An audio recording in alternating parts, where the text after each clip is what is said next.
Hello, everyone, and welcome to the announcement of the 2017 Gold Derby Film Award nominations, honoring the best achievements in feature films from the year 2016, the calendar year 2016. I'm Gold Derby editor Daniel Montgomery. I'm here with my fellow editors Chris Beachum and Marcus Dixon, and we are going to announce the nominations in all categories. This is the 15th annual edition of the Gold Derby Awards. We got these started in 2002.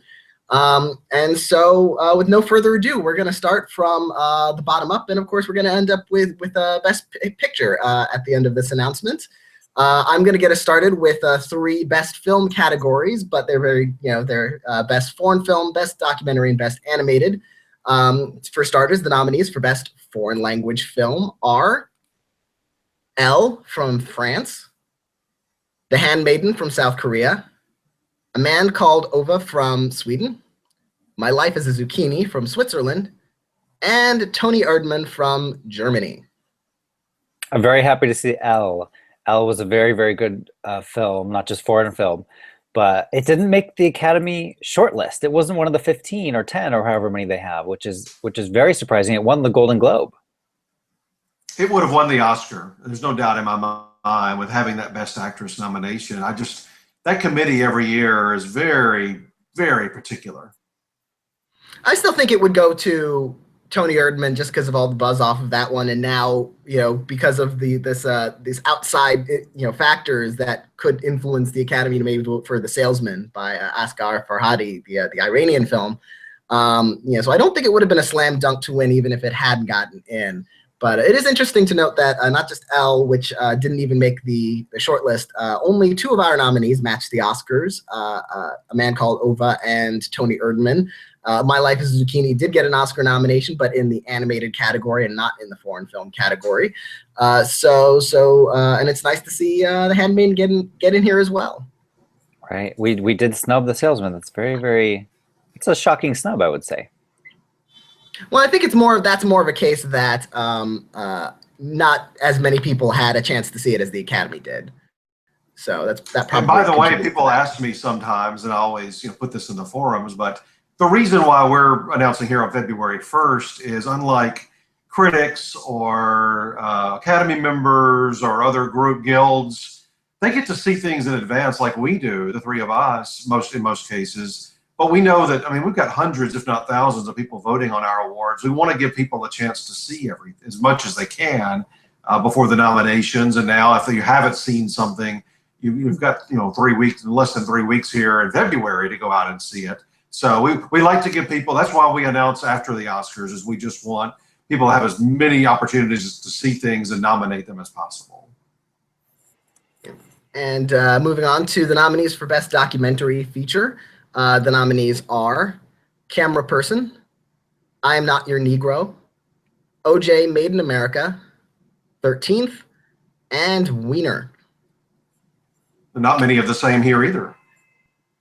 No, we match on three, actually. Just I'm Not Your Negro, OJ Made in America, and 13th. Camera Person and Wiener were both on the Academy's long list of finalists, but neither of those quite made it to the nominations phase. Okay. And Best Animated Feature, the nominees are Finding Dory, Kubo and the Two Strings, Moana, Sausage Party, and Zootopia. Can we just talk about Sausage Party for a second? How awesome are our Gold Derby users that they actually nominated it? It's my favorite animated film of the entire year. So happy. You need to send. You interviewed Seth Rogen and Evan. You need to send them a message. I think I will. Yes, they are nominated officially from us as producers of the film. Mm-hmm. So how does this one match up? This one matches up 3 for 5 with the Oscars. Both we and the Oscars nominated Kubo, Moana, and Zootopia, and our nominations have Finding Dory and Sausage Party in place of the indie animated films that made the Oscars. My Life as a Zucchini, which we have nominated for foreign film, and The Red Turtle. Okay, Marcus, you've got the next two. All right, so we're going to do visual effects first of all, which is always one of my favorite categories. At the Oscars, at our award show, I just love visual effects. So the nominees are Arrival, Doctor Strange, Kubo and the Two Strings, The Jungle Book, and Rogue One, A Star Wars Story. And where do the Oscars, where do we differ there? Just Arrival, actually. Arrival missed out at the Oscars. The Oscars nominated Deepwater Horizon instead. Interesting. That was a shocking snub to me at the Oscars. I would have predicted Arrival to win had it been in there. Me too. We would have got that wrong, obviously. I think at the Oscars they might go with The Jungle Book because it just has a Best Picture feel to it. Whereas, ours, we have Arrival, which I don't know if that's a Best Picture or not. We haven't got that far, but that also has a Best Picture feel, obviously. Yeah, the interesting thing about the Oscars is that, it either goes to a Best Picture contender or the most visual effects. So now that we don't really have a category with a major Best Picture contender like Arrival is, I think they might just go with Jungle Book as the most visual effects. The funny thing is that if Arrival had gotten the nomination, it might have just barely squeaked in on the nomination. It might have still won. Yeah, because that would have just been the branch voting on the nomination, but then the whole Academy voting on the award. And next is Best Sound. We actually combine sound editing and sound mixing into one category, which is basically what we all think the Oscars should do, and maybe one day they will do it. The 5 nominees are Arrival, Deepwater Horizon, Hacksaw Ridge, La La Land, and Rogue One, A Star Wars Story. The first nomination for La La Land, right? Mm-hmm. Because it's only been eligible in sound and visual effects, and it didn't get a visual effects nomination. Well, it's about to really take off in its numbers because I've got Best Song. And yes. At the Oscars, they implemented a rule a few years ago when the Disney movies would take over the category with 3 nominations sometimes. You can now only be nominated twice, which is what La La Land has done at the Oscars. And for that reason, they also decided not to submit every song in the movie. But here, every song was eligible, and we have no limitations. So they have 3 nominations for Best Song: Another Day of Sun, Audition, and City of Stars. And that goes along with Moana's How Far I'll Go. And some people will celebrate, I think, in our forums because Sing Street is in with Drive It Like You Stole It. So the big snubs are Trolls Can't Stop the Feeling. That's an Oscar nominee, but we did not nominate it. The Empty Chair from the Jim Foley Story.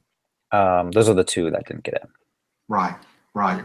And the interesting thing in this category is I won't reveal, how the point totals came in for these specific 5, but the fact that there was a surprisingly significant drop off between 5 and 6 in this category. So there was really a lot of consensus around these specific 5 nominees. A lot of passion for those 5, and who knows if La La Land might split the vote here and something else wins. So, but that's up to you and you vote. Unbelievably, with 3 La La Land songs, my favorite still did not get in. My favorite was Someone in the Crowd. And shame on all of you who did not vote for Someone in the Crowd. No, I'm just kidding. Those 3 songs were written by the same people. So they've all got 3 nominations in just that one category. They're doing okay. Well, I'll give Best Score as well. And the first nominee, for some odd reason, was not eligible at the Oscars because I think he would have gotten in, and that is Arrival. We also have 3 that did get in at the Oscars: Jackie, La La Land, and Moonlight. And then our 5th nominee was not an Oscar nominee, and that's Nocturnal Animals. Yes, I believe that score by Johan Johansson was disqualified. I think there's like some sampling of another composer's music at Max points, Richter. and they determined that those compositions would unfairly skew the voting, and decided that not to allow him in at all, which seems a little bit absurd. Well, let me tell you, I handle most of the Prediction Center entry stuff, so I had it was at least 100 people that never got the word because they would keep inundating me with emails about why don't you have Arrival in the Oscar Prediction Center. So that's why he wasn't eligible. Yeah, at first I was kind of upset because I loved Arrival so much, but I understand why they did that. The movie opens with Max Richter's score and it closes with his score, which is from a different movie. So if you're an Oscar voter, that would totally influence your vote. Okay, next up, we've got the award for Best Production Design, and the nominees are Arrival, Fantastic Beasts and Where to Find Them, The Handmaiden, Jackie, and La La Land. And where does that match up? Yeah, the only 3 for 5 with the Oscars: Arrival, Fantastic Beasts, and La La Land. The Handmaiden and Jackie did not make the Oscar lineup. I don't believe. Yeah. Mm-hmm. Right. Hail Caesar did, and Passengers did. Mm-hmm. Okay. And now the award for Best Makeup and Hairstyling. And we nominate 5 films for Best Makeup and Hairstyling because why not? It seems odd to me, and I'm guessing all of us, that the Oscars only allow 3 nominees in this category. The only category. Right. Which is bizarre because there are more than enough movies that employ hair and makeup artists to. You'd think you'd be able to fill this category pretty easily. We filled this category pretty easily. Yeah. Academy, please expand this category to 5 nominees. If there's anyone watching this who thinks there should only be 3 nominations at the Oscars, you are insane. There's 5 for the shorts. Right. And there are 3 shorts categories. There's not even all that many shorts, that go into theaters over the course of a year. So please write in the comments why you think the Oscars are right for only nominating 3, and then everyone else will make fun of you. So those 5 nominees are Deadpool, Florence Foster Jenkins, Jackie again, La La Land again, and Star Trek Beyond. And actually, Star Trek Beyond is the only Oscar nominee that earned a nomination from us. So there are not only enough films with hair and makeup to nominate 5, but there are enough that we nominated almost a completely different slate. Wow. Including La La Land. Including La La Land. I'm guessing maybe entirely for that audition where Emma Stone has really nice red lipstick. Maybe that's it. She's actually played by Meryl Streep the whole time, and that's incredible makeup. You had no idea. Next up is film editing. The 5 nominations. Actually, I'm just seeing right now where they match up. Okay, we have 4 of the 5 that the Oscars do. Our nominees are Arrival, Hacksaw Ridge, La La Land, Manchester by the Sea, and Moonlight. The Oscars actually have Hell or High Water nominated instead of Manchester. Okay. And next up is costume design. Our five nominees are Fantastic Beasts and Where to Find Them, Florence Foster Jenkins, Hail Caesar, Jackie, and La La Land. And the interesting thing to note in this category is that Mary Zophres, who is nominated for an Oscar for costuming La La Land, she's also the costume designer on Hail Caesar, so she has 2 nominations from us. Right. And the Oscars actually nominated Allied for costumes, and they nominated, that's the only difference, right? They have Allied instead of Hail Caesar. Yes. Okay. Well, I've got cinematography next, and the nominees here are Arrival, Jackie, La La Land, Moonlight, and Silence. Ooh, Silence. And that is close to the Oscar. Let's see. I think that's 4 out of 5. I think Jackie is the only. Lion was in at the Oscars. Right. And then we have a category that the Oscars do not have, and not that I'm asking them to add it, because that would mean some awfully young newcomers would have Oscars, and maybe they need, to work a little more. But are you saying you hate children? I love children in real life. I do not want them nominated at the Oscars. But these are not children, none of them. Best Breakthrough Performer we do every year. We don't attach them to a particular movie. So you'll see that some of these had multiple movies. So it's just based on the fact that they had a breakout year. And that's Alden Ehrenreich, Lucas Hedges, Janelle Monáe, Ruth Negga, and Anya Taylor-Joy. And Janelle Monáe, when we created the list of possibilities, you couldn't have had, major film nominations before. Obviously, she's a big music star, but she's never really been in movies. So we felt like she should be eligible here. Kate McKinnon, for example, was on our long list, an Emmy winner, but it was really her breakout movie year. So. Yeah, and Moonlight was actually, Moonlight and Hidden Figures are actually her first and second feature film roles on screen. She's done, I think, 1 or 2 voiceover animated roles, but these are her first live action acting roles in movies. So I think she definitely qualifies here. Well, it's a really good group, and I've got to say, every year when we do this for television and film, this is always one of my favorite categories going in, and also once I see what all of you are nominating, because you really seem to take this category seriously and really choose some great people every time. I mean, this 5, they all had such great years. And speaking of actors who had great years, I'm about to announce the nominees for Best Ensemble.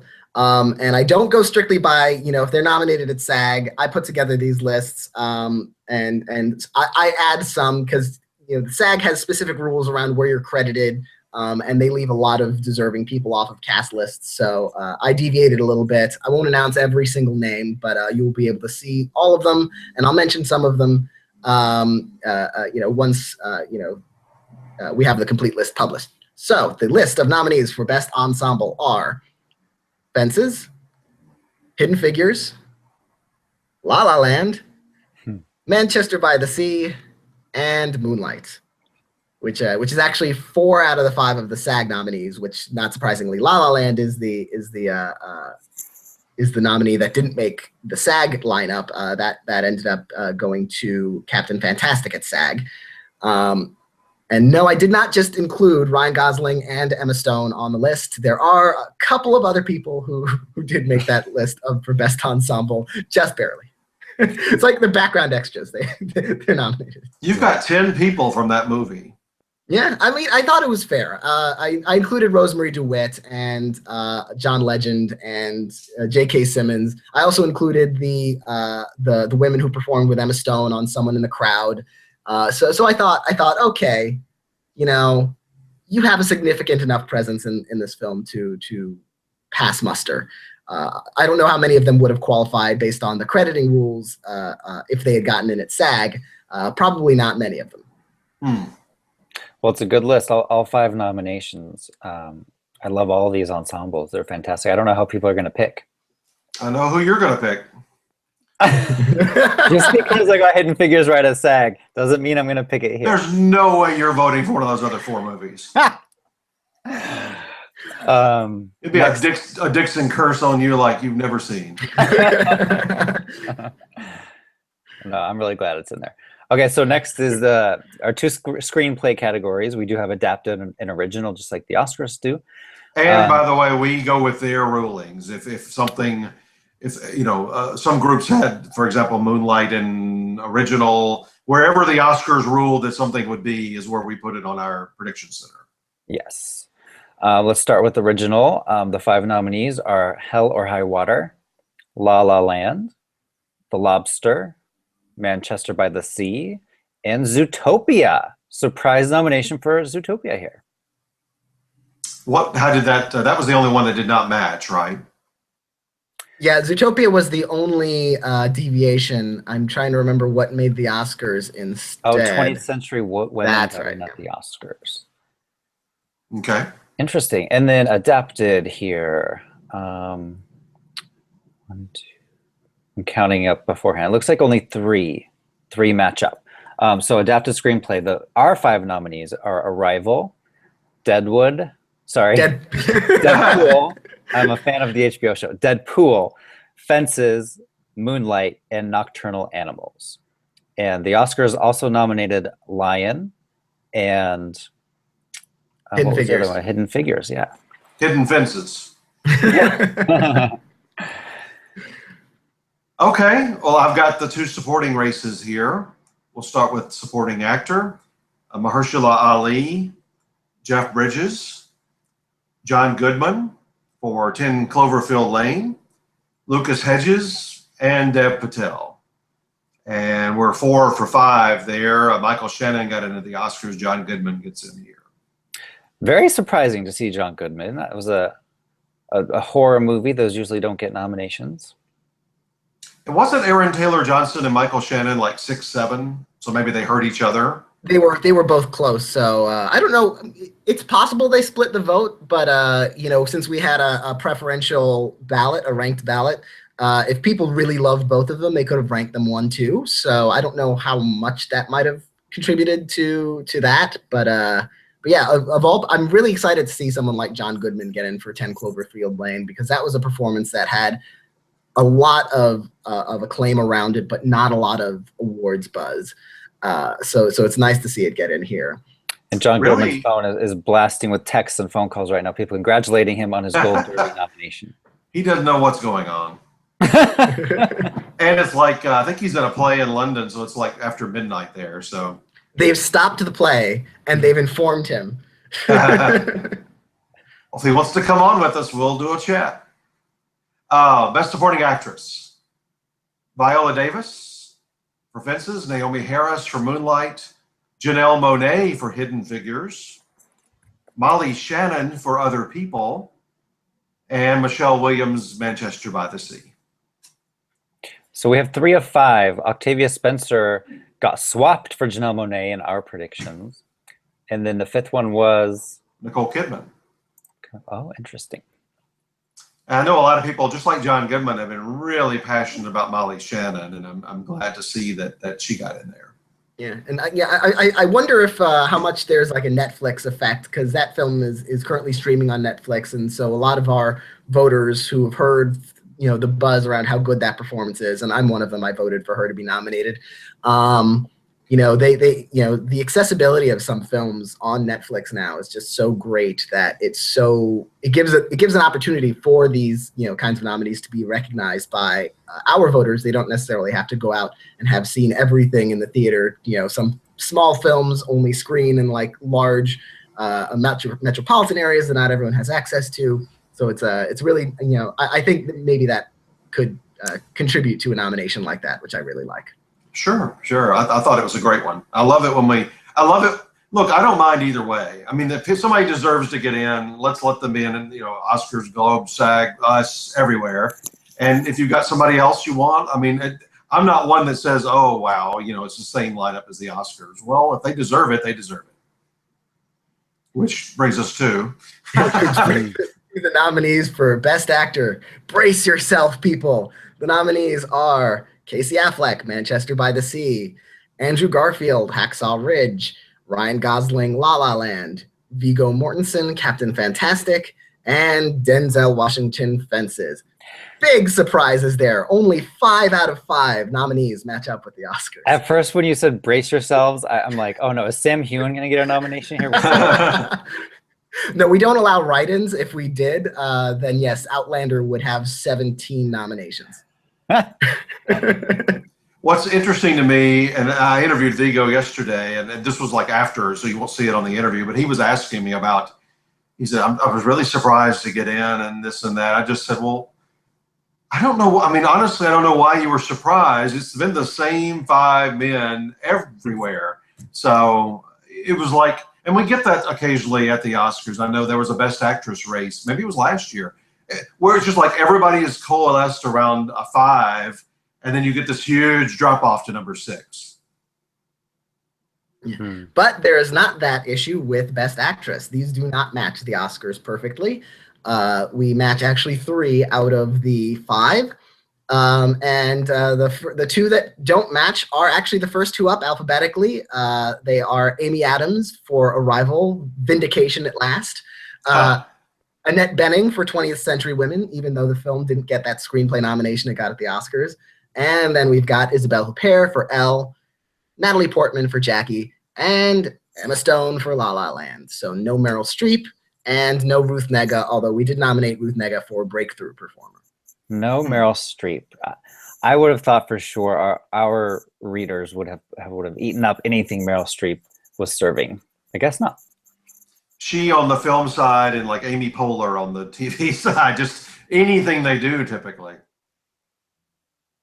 But not here. We don't match. Right.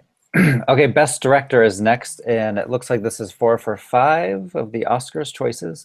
Our nominees are Damien Chazelle for La La Land, Barry Jenkins for Moonlight, Pablo Larraín for Jackie. He is not up at the Oscars. Kenneth Lonergan for Manchester by the Sea, and Denis Villeneuve for Arrival. And of course, we snubbed Mel Gibson for Hacksaw Ridge. And Daniel, who was in 6th? Oh, Martin Scorsese for Silence. It was a bit of a heartbreaker. We've been tracking the results for we've had access to the numbers as they've been coming in.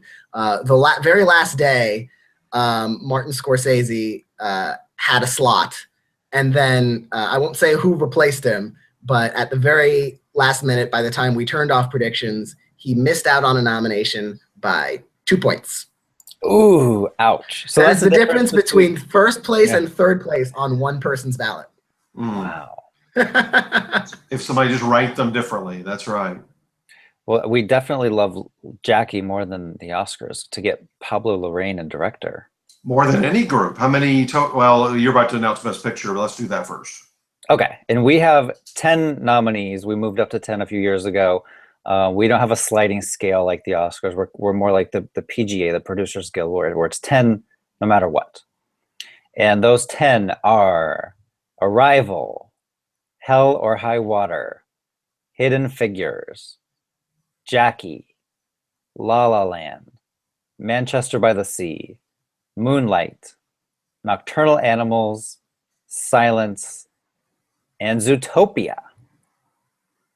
So how do those match up, Daniel? Lots of changes. Yeah, the Academy had 9, and of those 9, we nominated 6. And so we have 10 nominees. So we have 4 nominees that didn't get in at the Oscars. That's Jackie, of course, and then the last 3 alphabetically: Nocturnal Animals, Silence, and Zootopia, which is interesting. And one interesting thing that I noticed in these nominations, we didn't nominate Hacksaw Ridge. And we did nominate Silence, and yet we nominated the Andrew Garfield performance in Hacksaw instead of Silence. So that's a bit of a surprise. No Fences in Best Picture. No Fences either, and the other film was Lion that didn't make the cut. Lion was one of the big deviations from the Oscars overall. We only nominated Dev Patel. It got 6 Oscar nominations. Hacksaw Ridge also got 6 Oscar nominations. We've nominated it for 3. Jackie got 3 Oscar nominations. We nominated it for 8. Wow. I know a lot of people will be happy with that vindication. So for people at home who have they're checking out all of the La La Land nominations, how many check marks do they have, Daniel? 16. 16. I think literally the only category it wasn't nominated in was Best Visual Effects. And maybe we should do a recount just to make sure. And 14 at the Oscars. 14 at the Oscars, and we combined sound into one category. So, it got the extra nomination for song, it got the nomination for makeup and hair that it didn't get at the Oscars, and it got that ensemble nomination. So it got everything at the Oscars and then some. And then next was Arrival with 10, and then Moonlight had 9, and then Jackie and Manchester by the Sea both had 8. Interestingly enough, Fences was the next most nominated film with 4, even though it wasn't nominated for Best Picture. Well, great job, everybody. Tell people what they do now. Yes, go to Gold Derby, log into your account, and we will have, by the time this video is done, you can predict the winners. And vote for the winners.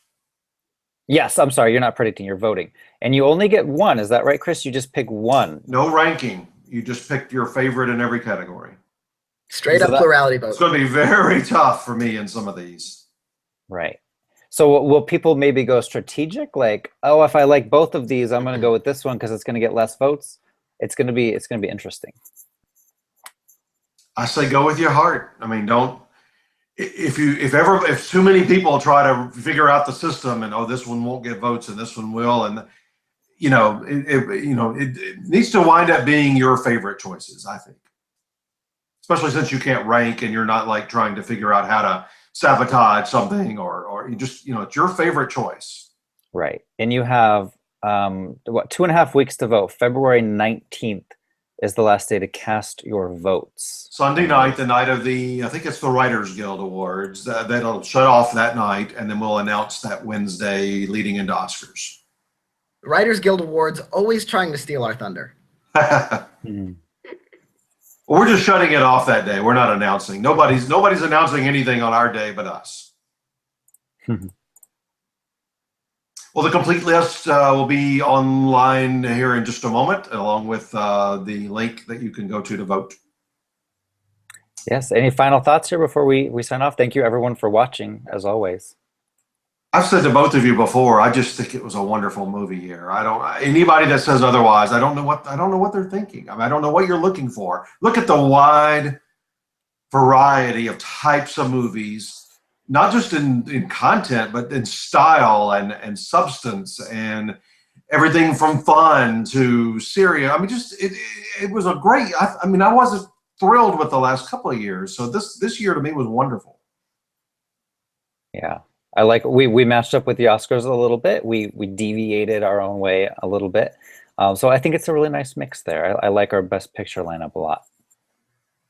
All right, we'll go vote right now. Hurry, guys, hurry and vote. Thank you.